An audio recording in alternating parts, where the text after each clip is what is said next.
Ward సభల్లో చూస్తే పాపం ప్రజలు మేము ఎన్నిసార్లు దరఖాస్తులు పెట్టాలి, ఇప్పటికీ చాలా సార్లు దరఖాస్తులు పెట్టాము. దరఖాస్తులు పెట్టినప్పుడల్లా దరఖాస్తుకు 5 రూపాయలు, జిరాక్స్లకు 10 రూపాయలు,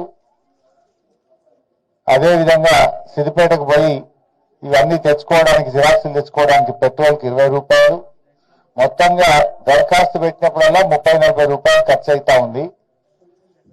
మేము చాలా సార్లు పోయినసారి ప్రజాపాలనలో దరఖాస్తు ఇచ్చాం, గతంలో మీ సేవలో ఆన్లైన్లో అప్లై చేశాం, మళ్ళీ ఇప్పుడు దరఖాస్తులు ఇవ్వమని దరఖాస్తుల పేరు మీద కార్యయాపన చేస్తున్నారని చెప్పి ప్రజలు తీవ్రమైన ఆగ్రహాన్ని వ్యక్తం చేస్తా ఉన్నారు. గతంలో ప్రజాపాలనలో రేషన్ కార్డులకు దరఖాస్తు ఇస్తే ప్రభుత్వం వాటిని ఆన్లైన్ చేయకపోవడం వల్ల, ప్రభుత్వం ఆ దరఖాస్తులను కట్టన కట్టి మూలకు పడేయడం వల్ల ఇవాళ వాళ్ళ పేర్లు జాబితాలో కనబడడం లేదు. అధికారులు నిలదీస్తే మళ్ళీ దరఖాస్తు ఇవ్వండి, మళ్ళా చూస్తామని చెప్తున్నారు.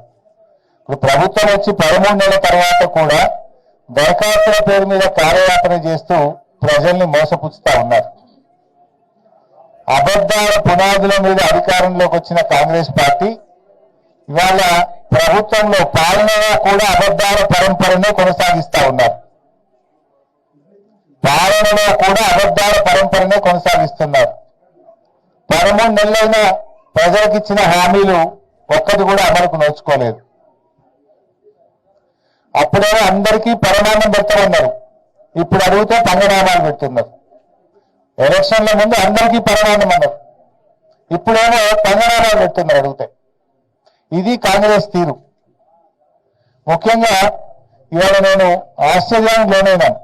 చిన్న గ్రామం గాడిచెర్లపల్లి, చాలా చిన్న గ్రామము, ఇది మున్సిపల్లో భాగంగా ఉంటుంది. ముఖ్యమంత్రి రేవంత్ రెడ్డి ఏమో రుణమాఫీ అయ్యేపోయింది, ఇక అడిగేదే లేదు, మొత్తం అయ్యేపోయిందని చేతులు లావడుతుంది. కానీ గాడిచెర్లపల్లి గ్రామంలో చూస్తే రుణమాఫీ కాలేదని ఇంతమంది దరఖాస్తులు ఇచ్చారు. నాకు ఇన్ని దరఖాస్తులు వచ్చినాయి. అందులో 1,00,000 లోపు ఉన్నాయి, 2 లక్షల లోపు ఉన్నాయి, 2 లక్షల మీద ఉన్నాయి. రేవంత్ రెడ్డి ఏమో రుణమాఫీ అయిపోయింది అని హైదరాబాద్ లో కూర్చొని మాట్లాడుతున్నాడు. నేను డిమాండ్ చేస్తున్నా రేవంత్ రెడ్డిని, రుణమాఫీ అయిపోయిందని నువ్వు హైదరాబాద్ లో కూర్చొని మాట్లాడు కాదు, దమ్ముంటే రా నా సిద్దిపేటకు రా, ఈ గాడిచెర్లపల్లి గ్రామానికి రా, ఎంతమందికి రుణమాఫీ కాలేదో నేను చూపిస్తా. లేదు నీ సొంత ఊరు కొండారెడ్డిపల్లికి పోదామంటే కూడా పోదాం, అక్కడ కూడా కచీరికాడ కూర్చొని మాట్లాడదాం. నీ సొంత ఊరికి పోదామా, మా గాడిచెర్లపల్లికి వస్తావా చెప్పు. ఇవాళ ఇక్కడ రైతులు చూస్తే ఉదాహరణకు కాసుల రాజు 1,34,000 రూపాయలు అప్పు తీసుకున్నా నాకు ఇంతవరకు రుణమాఫీ కాలేదని ప్రజాపాలనలో దరఖాస్తు ఇచ్చాడు. అదేవిధంగా కుసుంబ నగేష్ నేను 1,00,000 రూపాయలు అప్పు తీసుకున్నా నాకు కాలేదంటున్నాడు. కుసుంబ రాజు 1,00,000 రూపాయలు, బాదన్న గారి పూజ 1,00,000 రూపాయలు, నరసింగరావు 47,000 రూపాయలు, ఏల్పుల రాములు 42,000 రూపాయలు. ఈ రకంగా వీళ్ళందరూ కూడా 1,00,000 లోపే ఉన్నారు.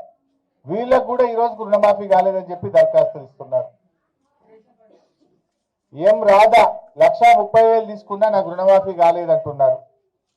అదేవిధంగా కె యాదయ్య 1,34,000 తీసుకున్నా నాకు రుణమాఫీ కాలేదంటున్నారు. కె అశోక్ 60,000 తీసుకున్నా నాకు రుణమాఫీ కాలేదని దరఖాస్తు ఇచ్చారు. కె నగేష్ 89,000 నేను లోన్ తీసుకున్నా నాకు రుణమాఫీ కాలేదని దరఖాస్తు ఇచ్చారు. ఇంకా ఆశ్చర్యం ఏంటంటే ఉడత బాలయ్య, ఈయనకు 1,60,000 అప్పు ఉన్నది. నీ అప్పు మాఫీ కావాలంటే మిత్తి కట్టన్నారట. నువ్వు మొత్తం రుణమాఫీ చేస్తా అన్నావు కానీ మిత్తి ఎందుకు కట్టిస్తున్నావు?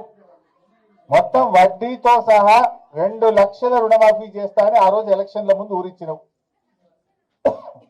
ఎవరైనా రుణమాఫీ అయితే మళ్ళా తెచ్చుకోండి, నేను రాగానే మళ్ళా మాఫీ చేస్తా అని చెప్పి ఆ రోజు ఊరిచ్చినావు.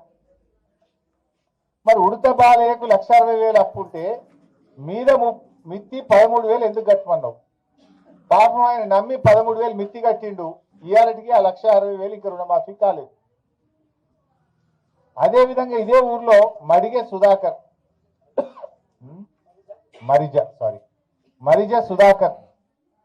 1,90,000 అప్పు తీసుకున్నాడు. ఆయనకేం చెప్పింది 25,000 మిత్తి కడితే నీకు 1,90,000 మాఫీ అవుతుంది అన్నారు. ఎందుకు కట్టాలి? నువ్వు వడ్డీతో సహా పూర్తి రుణమాఫీ చేస్తా అని చెప్పి పాక్షిక రుణమాఫీ చేస్తున్నావు.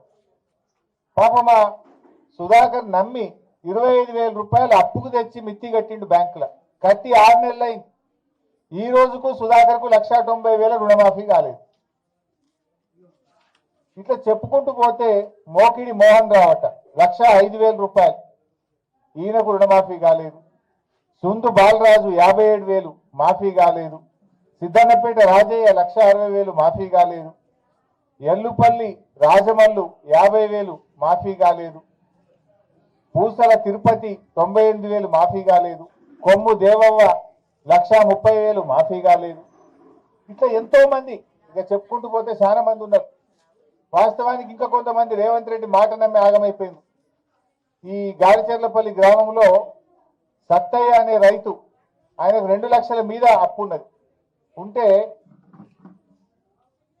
68,000 బ్యాంక్ రిసిప్ట్ 68,500 రూపాయలు నువ్వు మీద 2 లక్షల మీద ఉన్నది నువ్వు కడితే తెల్లారే పైసలు వేస్తాను రేవంత్ రెడ్డి చెప్పిండు. ముఖ్యమంత్రి కదా అని నమ్మిండు. ముఖ్యమంత్రి అబద్ధాలు ఆడతాడు అనుకుంటారు ఎవడన్నా. కృషిలో వెనకడ గవర్నమెంట్ రా అన్నాడంటే ప్రతిపక్షంలో ఉన్నవంటే ఏదో అధికారం కోసం మాట్లాడినవన్న ఓ లెక్క. కానీ ఇలా కుర్చీలో కూర్చొని కూడా అబద్ధాలు ఆడతాడా? రేవంత్ రెడ్డి మాటలు నమ్మి పాపం ఈ సత్తయ్య 68,500 3 రూపాయల మిత్తికి తెచ్చి కట్టిండు. 3 రూపాయల మిత్తికి తెచ్చి కడితే ఈ 68,500కి మిత్తి పడుతుంది. ఈ 2 లక్షలు ఇవాళకి కూడా మాఫీ కాలే. ఈ సత్తయ్య ఇవాళ గ్రామ సభలో దరఖాస్తు ఇచ్చాడు. ఇంకొక ఆమె ఇంగోలు అంజవ్వ, పాపం ఈమె 2 లక్షల మీద అప్పుంటే కట్టమంటే 78,500 రూపాయలు 2 రూపాయల మిత్తికి తెచ్చి అంజవ్వ కట్టిందట. రేవంత్ రెడ్డి మాటలు టీవీలో చూసి అబ్బా రేవంత్ రెడ్డి చెప్పిండు ఈ 78,500 2 లక్షల మిత్తి కడితే నాకు 2 లక్షల మాఫీ అవుతుంది, నాకు పైసలు పడుతుంది అని పాపం 2 రూపాయల మిత్తికి తెచ్చి అంజవ్వ 78,500 కడితే ఇప్పుడు ఆ మిత్తికి మిత్తి అవుతున్నది.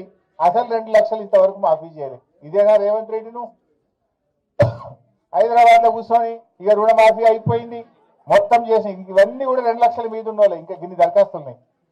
ఒక్క గాలిచెర్లపల్లి గ్రామంలో 43 మంది 2 లక్షల లోపు ఉన్నవాళ్ళు, 2 లక్షల మీద ఉన్నవాళ్ళు రుణమాఫీ కాలేదని ఇలా ప్రజాపాలనలో దరఖాస్తులు ఇచ్చారు. అంటే క్షేత్రస్థాయిలో పరిస్థితి ఏ రకంగా ఉందనడానికి నిలువుట అర్థం ఇది. అంటే రేవంత్ రెడ్డి అన్ని కూడా అబద్ధాలు, మోసాలు. రుణమాఫీ అయిపోయిందని ఆయన చెప్పేటి అన్ని కూడా నీటి మూటలు. గ్రామాల్లో చూస్తే పాపం ప్రజలు రుణమాఫీ కాక చాలా ఇబ్బంది పడుతున్న పరిస్థితి ఉంది. వాస్తవానికి నువ్వు చెప్పింది 41,000 కోట్ల రూపాయలు రుణమాఫీ అని చెప్పినావు, కానీ చేసింది 16-17 చేసినావు. సగం కూడా చేయలేను. సగం చేయలే, మొత్తం అయిపోయిందని చేతులు లావట్టావు. రా, దమ్ముంటే ఊర్లోకి రా, గ్రామ సభల్లో రా. ముఖ్యమంత్రి రేవంత్ రెడ్డి నువ్వు హైదరాబాద్ లో కూర్చుండు కాదు, ఏ ఊర్లో గ్రామ సభకు వస్తావో రా, నేను కూడా వస్తా, పోదాంపా.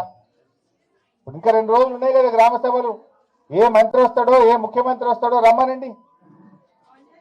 పోలీసులను పెట్టుకొని పోలీస్ పహార మధ్య ఎవడన్నా మాట్లాడితే వాడిని గొంతు నొక్కుతున్నారు, మాట్లాడితే కేసులు పెడుతున్నారు, మాట్లాడితే అరెస్టు చేస్తున్నారు. అంటే ఇలా పోలీసులు అడ్డం పెట్టుకొని నిర్బంధాల మధ్య గ్రామ సభలు జరుపుతా ఉన్నారు. నవంబర్ 30వ తారీఖు నాడు ముఖ్యమంత్రి మహబూబ్నగర్లో చెక్ ఇచ్చిండు. ఇగో ఇది థర్డ్ లిస్టు, నేను 2,750 కోట్ల చెక్ ఇస్తా అన్నాడు. నవంబర్ 30 పోయి ఇవాళ జనవరి 22, 2 నెలలైనా చెక్ పాస్ కాదు. అంటే డమ్మి చెక్ ఇచ్చినావు రేవంత్ రెడ్డి, నువ్వు ఉత్తుత్త చెక్ ఇచ్చినావు. అయింది ఇంత మోసం ఉంటుంది. నవంబర్ 30 నాడు 2,750 కోట్లు రైతులకు ఇస్తున్నా, ఇక పడుతున్నాయి రేపు పొద్దుగాల బ్యాంకులో అన్నాడు. 2 నెలలైనా చెక్ పాస్ కాదా? అంటే ఉత్తుత్త చెక్ ఇచ్చినావా? నీ చెక్కు చెల్లలేదా? చెక్కు బౌన్స్ అయిందా? రేవంత్ రెడ్డి చెక్కు బౌన్స్ అయితే మరి ప్రభుత్వానికి ఇచ్చతే లేనట్టుగా. మరి అంటే నువ్వు మోసం చేద్దామని చెక్ ఇచ్చినావా? నిజంగా ఎందుకు చెక్కు పాస్ కాలేదో ఇలా ప్రభుత్వం సమాధానం చెప్పాలి. నవంబర్ 30 నాడు రైతుల మీటింగ్ పెట్టి చప్పట్లు కొట్టించుకున్నావు నువ్వు. ఆ రోజు ఇక చెక్ ఇస్తున్నా 2,750 కోట్లు అన్నావు. చప్పట్లు కొట్టించుకుంటేవి, ఊరిస్తివి, అవతల పట్టివి. మరి ఏమైంది ఆ చెక్కు? ఎందుకు పాస్ కాలేదని అడగవా? నీకు బాధ్యత లేదా? ఫైనాన్స్ మినిస్టర్కు బాధ్యత లేదా? ముఖ్యమంత్రికి బాధ్యత లేదా? ఏమైంది ఆ చెక్కు?